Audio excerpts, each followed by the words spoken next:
The Material World 18. I had a thought which I wanted to share. Some Muslims often claim that one's faith and the material world need to walk hand in hand with each other without a person being extreme in either. It is strange how most of those who claim this and use this statement as a way to enjoy the lawful luxuries and pleasures of this world do not truly understand nor adhere to it. This statement is true but applies to those worldly and religious matters which are pleasing to Allah, the Exalted. For example, occasionally exercising in order to keep the body healthy, which is a trust given to a person.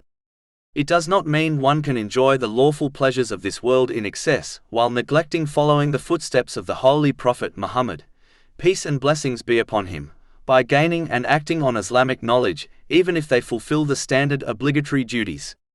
As gaining knowledge in itself is a duty on all Muslims, according to a narration found in Sunan Ibn Majah, number 224. In addition, walking hand in hand would suggest that one dedicates equal attention, effort and time to each thing. How many Muslims can honestly say that they dedicate equal effort, energy and time to the material world and preparing for the hereafter? If they do not, and most do not, then how exactly are they fulfilling this statement?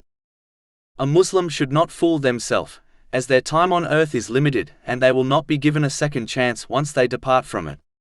Therefore, they should honestly strive to fulfill this statement by at least dedicating equal time, effort and energy to both the material world and preparing for the hereafter. It is important to note that some would argue that treating a temporary abode and an everlasting abode equal is not wise.